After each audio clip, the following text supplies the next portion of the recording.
નમસ્કાર મિત્રો, સ્વાગત છે બધા મિત્રોનું મારી યુટ્યુબ ચેનલમાં। તો 31/3/2026ના સોના ચાંદીના બજાર ભાવ કેવા રહ્યા તે વિશેની માહિતી જોઈએ તે પહેલા જે પણ મિત્રો નવા છે તે ચેનલને સબસ્ક્રાઇબ કરી લેજો અને ફેસબુક પેજના માધ્યમથી માહિતી જોઈતા હોય તો ફેસબુક પેજને પણ ફોલો કરી લેજો।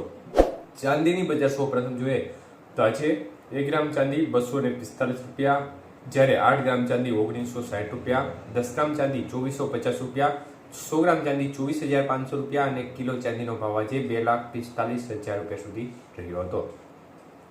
તો મિત્રો, ચાંદીની બજારમાં આજે પ્રતિ 1 કિલો કોઈ પણ પ્રકારની વધઘટ વગર બજાર છે તે સ્થિર રહી હતી।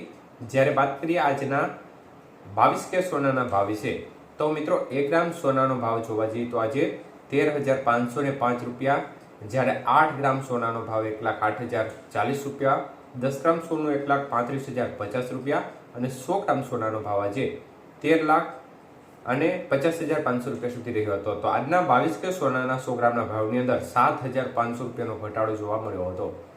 આજના 24 કે સોનાના ભાવ જોઈએ તો 1 ગ્રામ સોનાનો ભાવ આજે 14,733 રૂપિયા, 8 ગ્રામ સોનું આજે 1,17,864 રૂપિયા, 10 ગ્રામ સોનું 1,47,330 રૂપિયા અને 100 ગ્રામ સોનું 14,73,300 રૂપિયા સુધીના ભાવ રહ્યા હતા।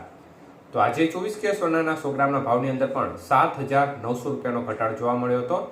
વાત કરીએ 18 કે સોનાના ભાવ વિશે તો 1 ગ્રામ સોનાનો ભાવ આજે 11,051 રૂપિયા, 8 ગ્રામ સોનાનો ભાવ આજે 88,408 રૂપિયા, 10 ગ્રામ સોનું 1,10,510 અને 100 ગ્રામ સોનાનો ભાવ આજે 11,05,100 રૂપિયા સુધી રહ્યો હતો।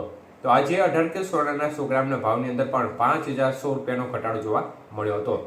તો મિત્રો, બજારનું વલણ આજે પણ જોરદાર ઘટાડા તરફી માહોલ બજારમાં જોવા મળી રહ્યો છે અને ડોલર સામે રૂપિયો છે તે પણ 94 રૂપિયાને લગભગ 50 પૈસાને પાર થઈ ગયેલું જોવા મળી રહ્યું છે। મતલબ કે 95 રૂપિયા નજીક ડોલર સામે અત્યારે રૂપિયાનું મૂલ્ય જોવા મળી રહ્યું છે। તો મિત્રો, સૌથી મોટી અસર અત્યારે એકધારો માહોલ છે તે ઘટાડા તરફી જોવા મળી રહ્યો છે। તેનું મુખ્ય કારણ છે કે અત્યારે ડોલર સામે રૂપિયો છે તે નબળી સ્થિતિમાં જોવા મળી રહ્યો છે।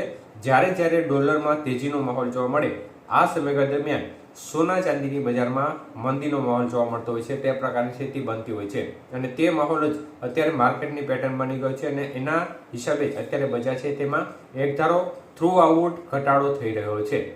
તો આ ઘટાડો છે તે હજી કેટલો સમય સુધી ચાલશે તે આગામી દિવસોમાં રૂપિયાની ચાલ ઉપર નિર્ભર છે, તેમજ યુદ્ધ છે તેની પરિસ્થિતિ છે તે પણ માર્કેટ ઉપર સતત અસર કરશે। એટલે આ બંને પરિબળોની સંયુક્ત અસર તેમજ અન્ય નિર્ણયો જે મહાસત્તા ગણાતો અમેરિકા દ્વારા લેવામાં આવતા હોય છે તેની મોટી અસર છે કે કોઈ એવું મહત્વપૂર્ણ નિવેદન તેમના પ્રેસિડન્ટ આપે તો પણ તેની સીધી અસર છે તે સીધી માર્કેટ ઉપર જોવા મળતી હોય છે। એટલે આગામી સમયની સ્થિતિનો ખ્યાલ છે તે આગામી રૂપિયાની ચાલ ઉપર અંદાજ આવશે અને તે બાબતની સતત અપડેટ અમે તમારા સુધી આપતા રહીશું। ધન્યવાદ।